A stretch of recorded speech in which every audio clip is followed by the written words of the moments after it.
The What's Neat This Week podcast is supported by enthusiastic model railroaders just like you. Additional support is provided by Oak Hill Model Railroad Track Supply. Check them out. Their website is ohrtracksupply.com. Thank you very much, Jeff Otto, for your support.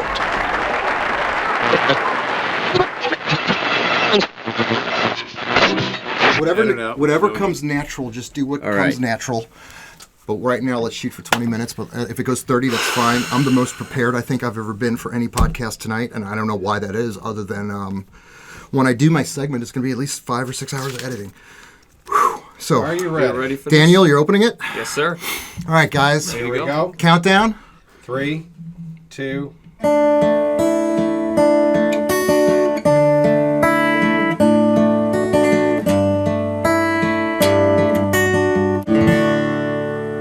This is the What's Neat podcast for December 16th, 2017, podcast number 20. Tonight, with me, I'm Daniel Coombs. Tonight, with me, I got Dave Davis, Ken Patterson, Mike Buddy, and Dirk Reynolds running cameras for us tonight. Thank you very much. All right, Ken, let's start off with our first thing we're going to talk about tonight. Well, I think Mike's got something about trucks he wants to talk about right away. Mike, your phone truck and stuff?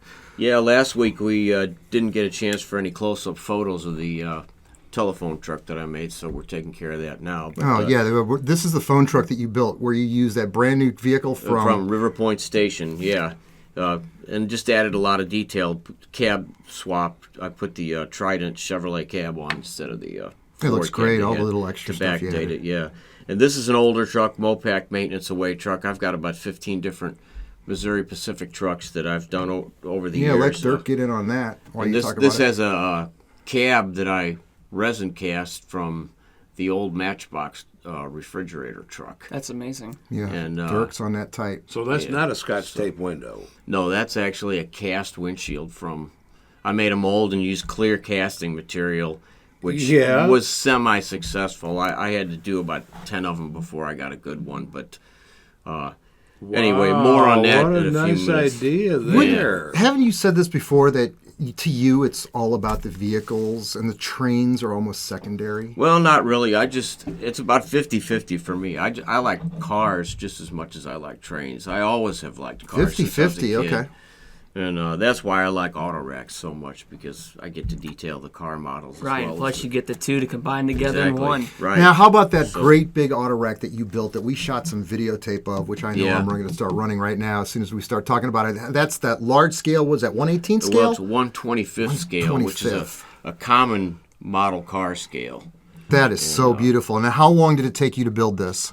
Well, over 30 years, but I raised a family and everything in between. But and Daniel, what video was it where that runs, where you can watch that video of Mike Buddy's auto rack? February 2015 with the Blade Masters. Really? February 2015. Or 2014, maybe. Because those are operating bearing caps, right?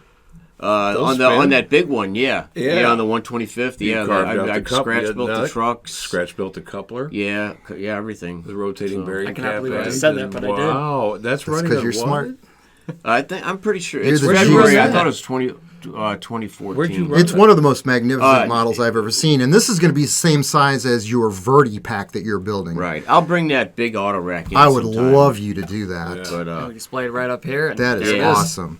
But Dave, what do you got going on, brother? Yet. Oh, man, okay. Because I want to know where you ran at. Where'd you run that at? Look, just kick me under the table. This one is cut down from a Suburban. It's another Trident Chevy truck. And I made a crew cab by cutting down a Suburban. And I used the high rail equipment off of the River Point Station truck that I turned into a Bell truck. And which brings me to the last piece in my main point. This is a resin cast 1970 Chevy Biscayne, which started as one of John Tyson's shrinks. We've talked about him before. He's mastered the technique of shrinking 1/64th vehicles to 1/87th. And that brings me to my main point. I get questions all the time. How do we fill our auto racks? No cars are available. And my suggestion to you guys is to learn to resin cast. It is so easy, and I'll prove it. Over the next couple times, we'll actually do some on the show while we're talking here. But if I can get you guys to learn how to resin cast, it will really make a huge difference, not just with vehicles, but details for your layout. Man, And mailboxes, they're fire a lot lighter plugs. I mean, than any kind of metal vehicle. Oh, yeah, right, definitely. right. So and that opens up a whole new world. It's a whole other hobby, actually. Yeah, it is. So The doing parallel- these vehicles. Mike, I won how to cast resins on the What's Neat show over at Model Road Hobbyist. Well, maybe We gotta get a segment on that. My number. Once it's on there, you can talk about it on this 3 times a Yeah. month. So, and then we'll get into the Scotch tape windows and all that. So, The one thing Dave brought up that frustrated him about the Scotch tape windows is the fact that they actually don't yellow.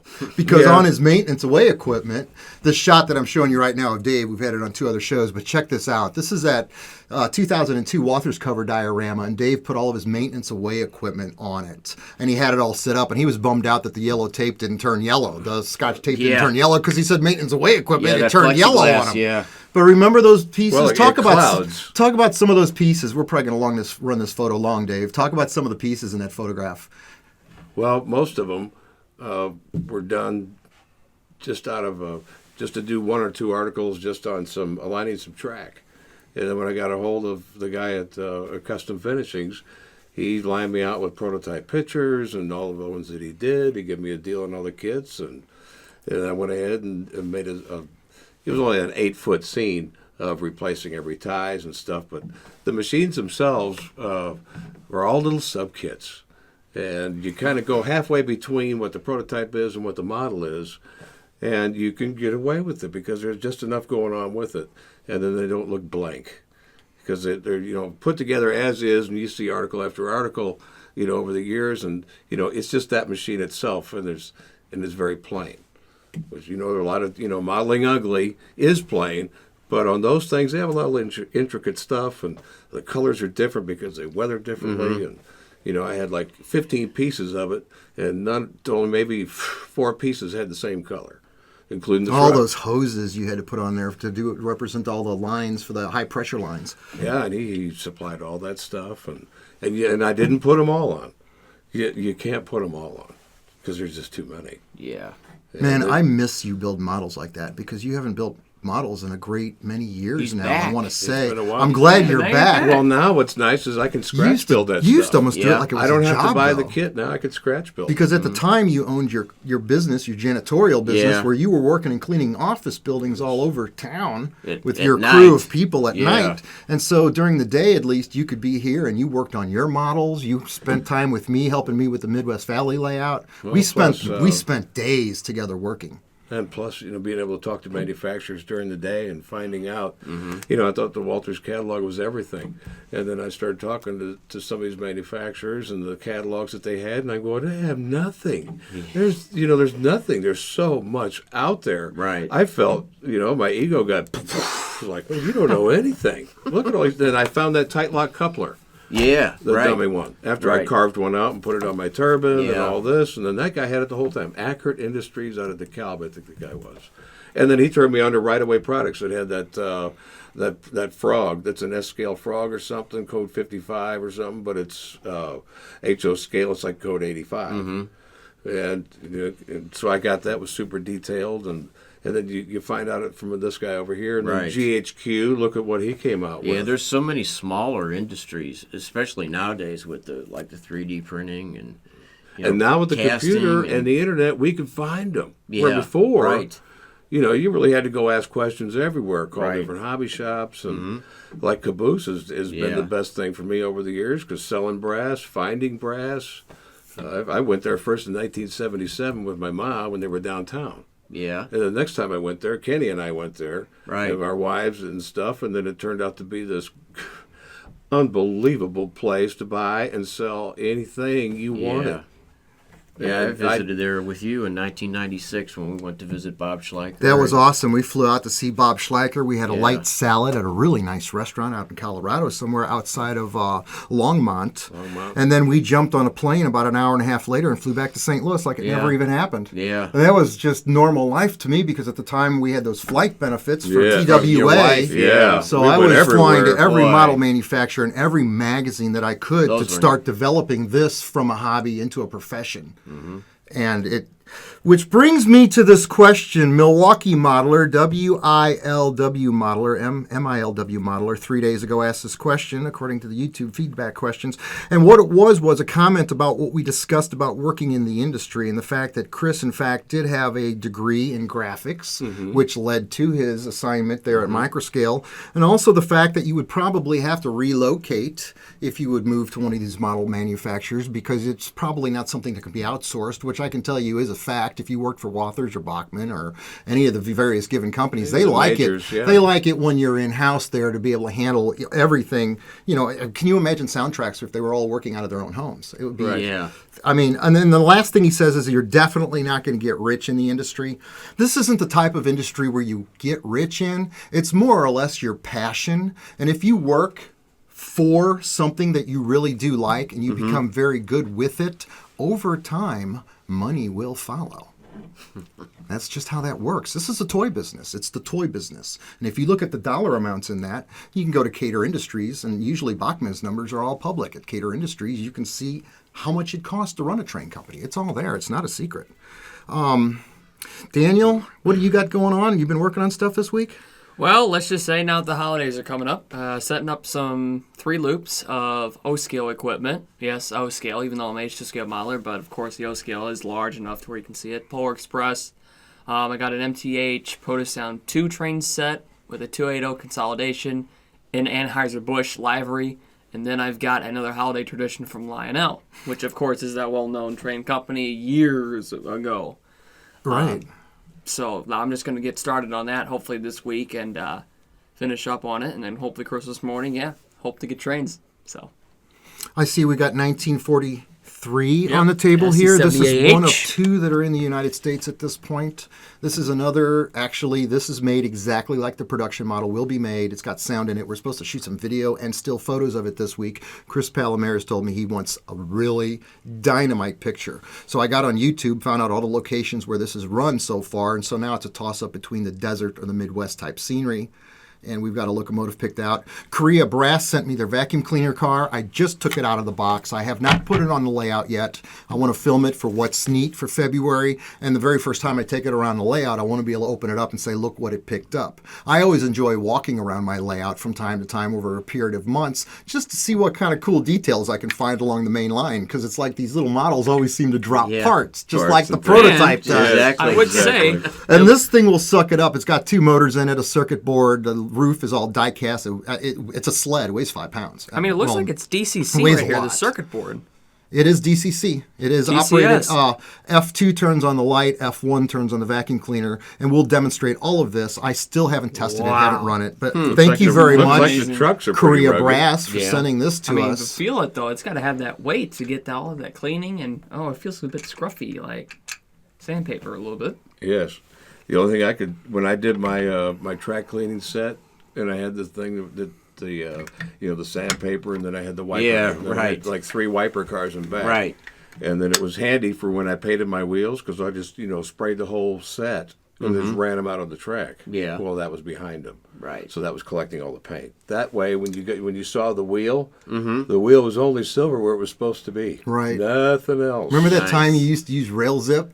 It Oh, was my right within the God, first yeah. 3 months of me meeting you. Yeah. This is Yeah. back in I had to. 1987. The trains would not stay running without You rail used, zip you on used it. a lot of rail zip. I mean, Oh, your yeah. track, it was What's very wrong with quiet. it? The I trains like were, it. it's like, why are your trains so quiet? Because the rails, there was no sound. There was no clickety-clack because they were just, it was So do you not clean use track. rail zip? And you just use a drop of it should for use- Well, about right. 100 feet. Yeah. And it's good. It's amazing. And really, to do what the artist Eric Bruman did was just a hair clipper oil because it was cleaner Right. and conductive. Now, is it Right. really the same thing as transmission fluid? I've heard that I'm before thinking because it's I'm- red. I wouldn't bet a paycheck on it, but All right, Kent's got to go. All right, so what else is going on? All right, I'm going to start my segment here, and this is going to run long. So, Dirk, if I run too long, we're going to skip readers' questions. I'm looking at the clock, and right now we're 15 minutes into the show.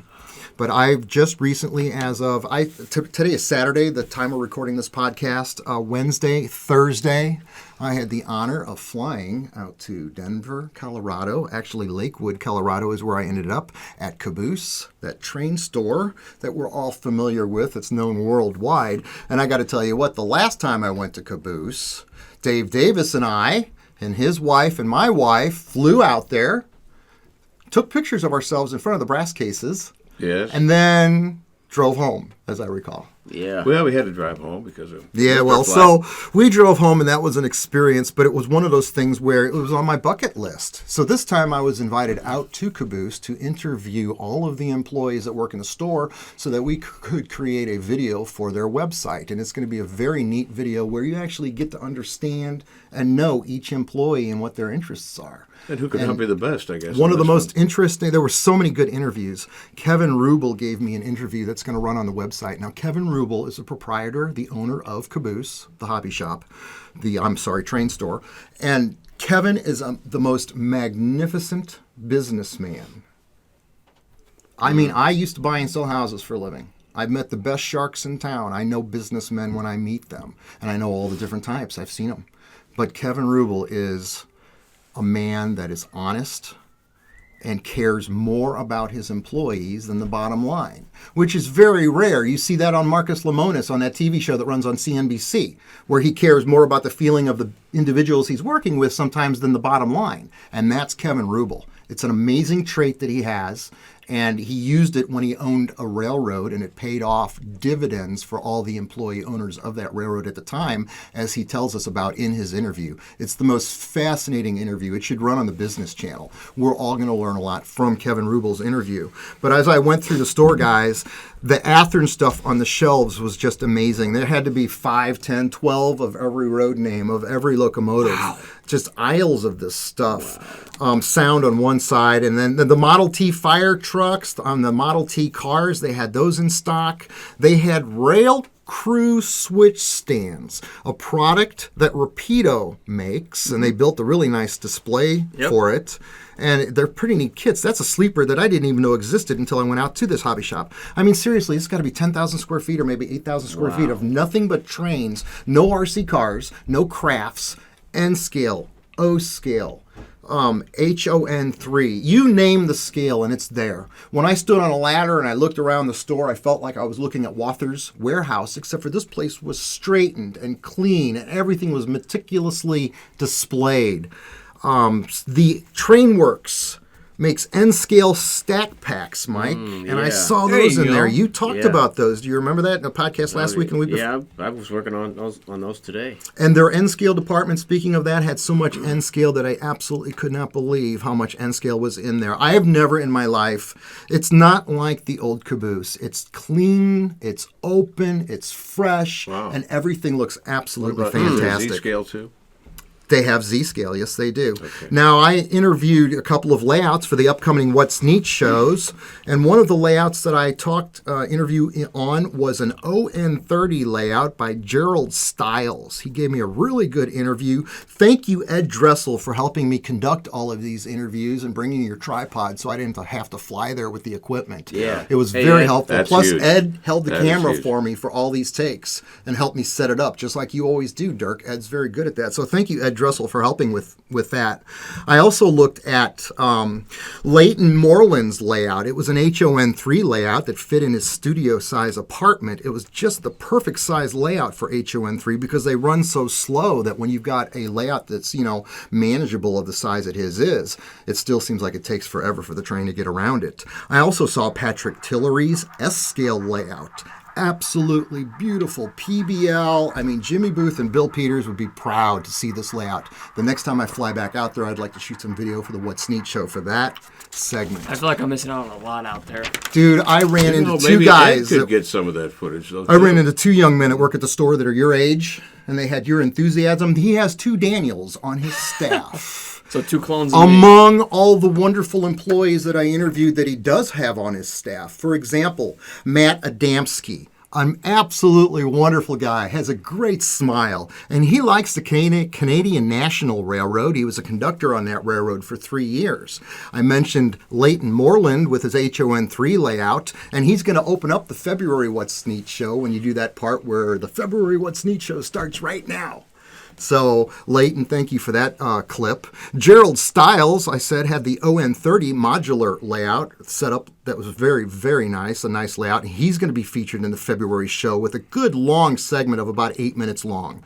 Patrick Tillery had the S-scale layout, and I interviewed him also in the store. And then there was Michael Richards, who does repairs. When you look at Michael's office, first of all, Michael's got beautiful hair and just looks just incredible.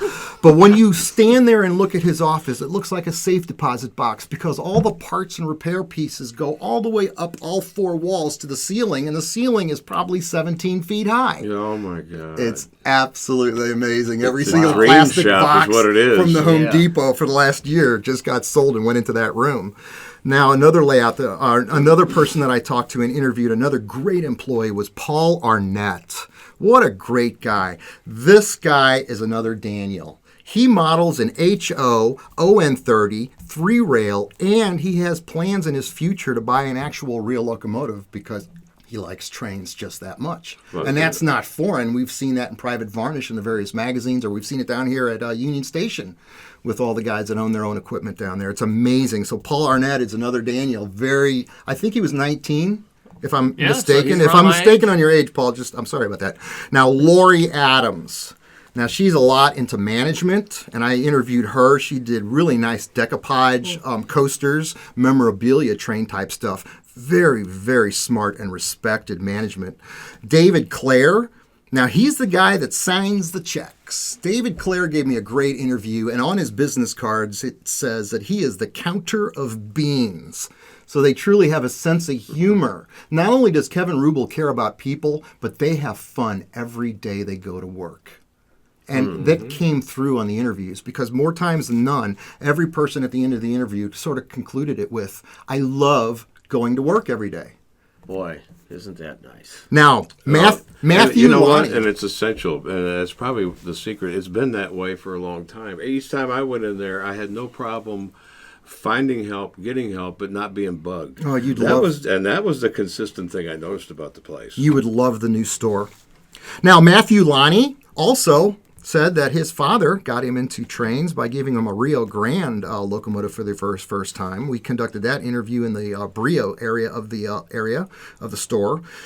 And then who else do I have? A Craig Schwabauer. Super neat guy. What a nice personality. Great salesman for the store. He said that he was modeling in this hobby since he was 8 years old. And during that interview, all of the models behind him, there was like $50,000 worth of plastic models in that glass case. I also had the honor to meet Kevin Rouble's son, Killian Rouble, who is an avid N-scale modeler, very smart, and we conducted his interview in front of the Tehachapi layout that Chris Palomares wants to use to film the tank train on. I also had Jerry Glancy, otherwise known as Doc Jerry. Now this guy, I'm telling you what, he was a smart cookie, you know? He romanticizes the history of the real railroads just like we all do, and then models that into his modeling, models that.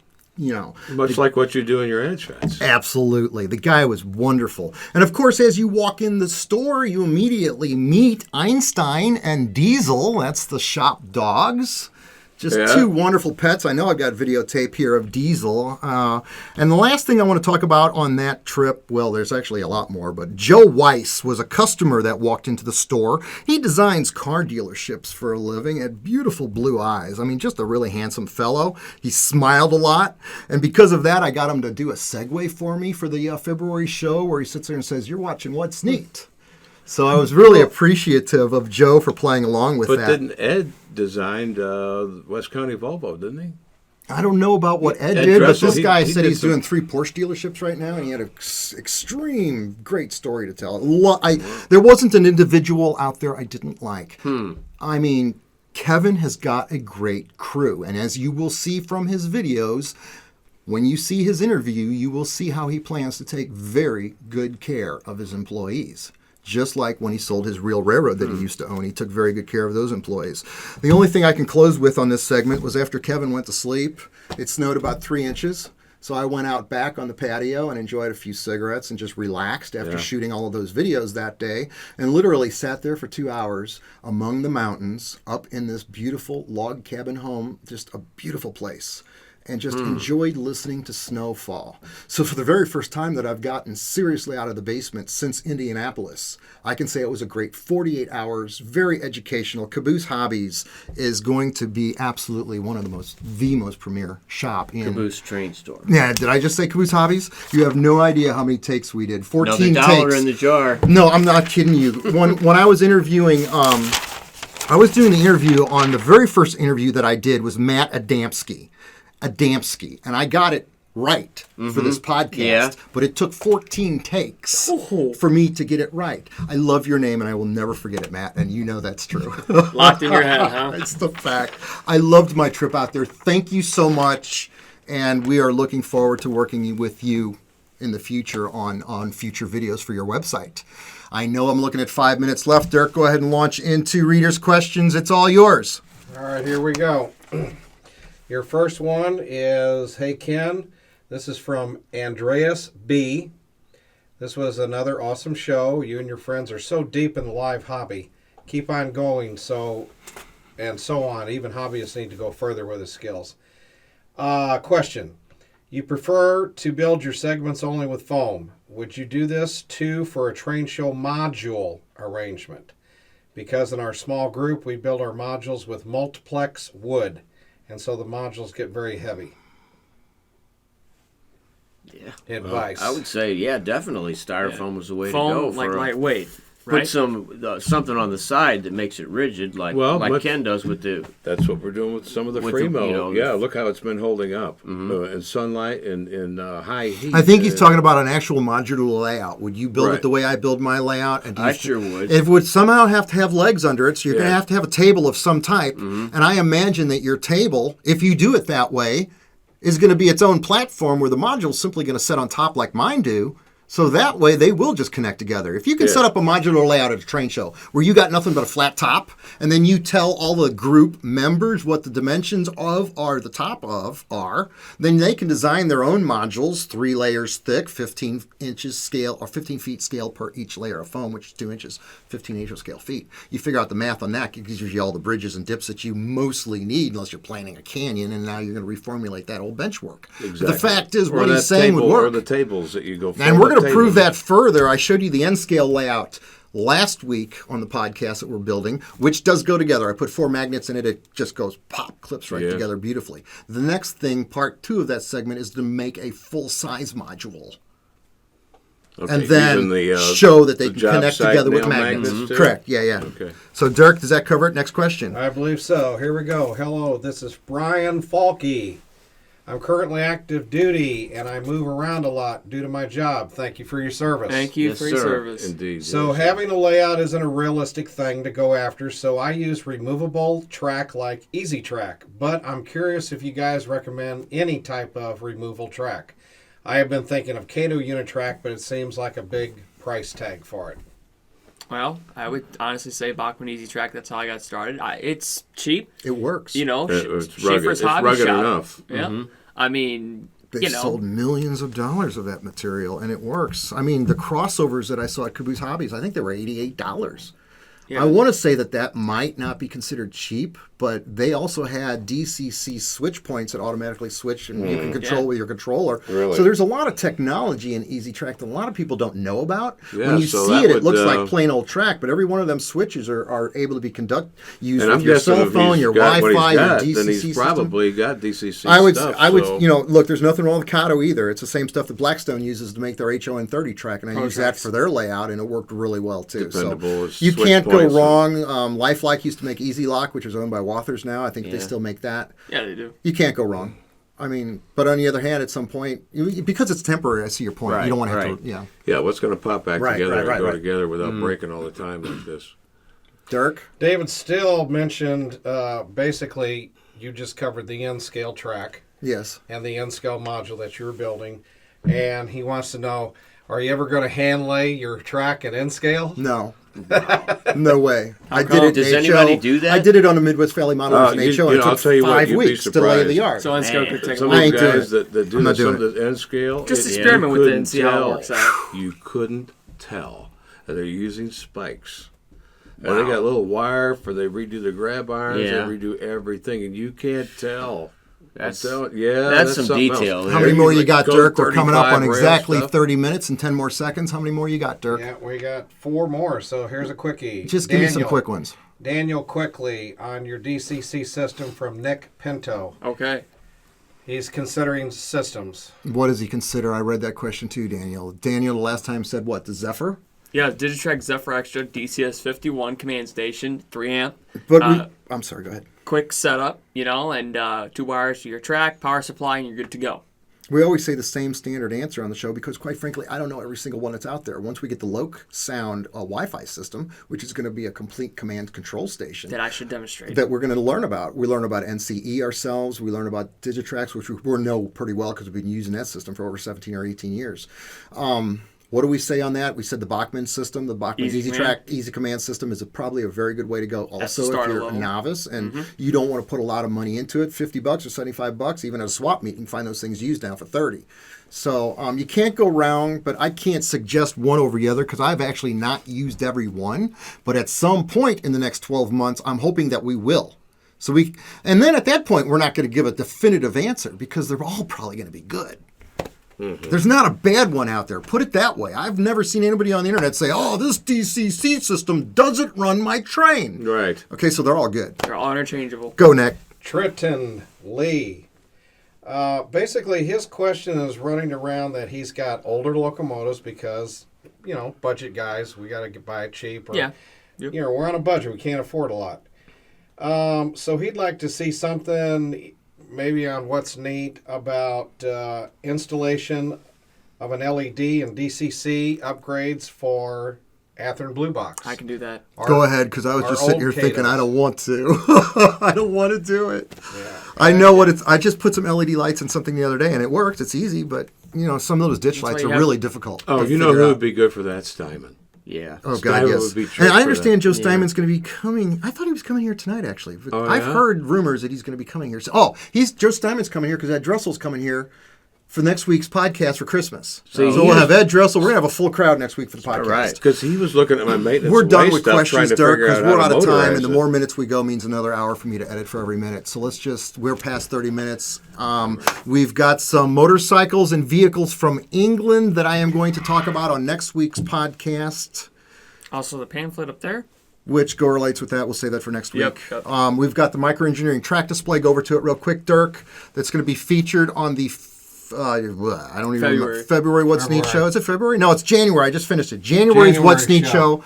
There it is in its entirety. 47 inches on the short ladder, 64 inches on the long ladder, a difference of 17 inches, number 6 turnouts versus a number 5 that microengineering's come out with. So that's that really cool thing. And Daniel, as soon as Dirk brings the camera back onto you, I want you to close her out. All right, guys. Thanks for watching. Like, dislike, comments, questions below. And this will be a wrap on podcast number 20 with Dave Davis, Ken Patterson, Mike Buddy, and Dirk Reynolds running cameras for us tonight. Thank you very much again. And, of See you course, I'm next Dino week. Coombs, and we'll see you next week. All right. Yeah. Take care. Good job. All right, man. That worked out good, man. You made it through all those names.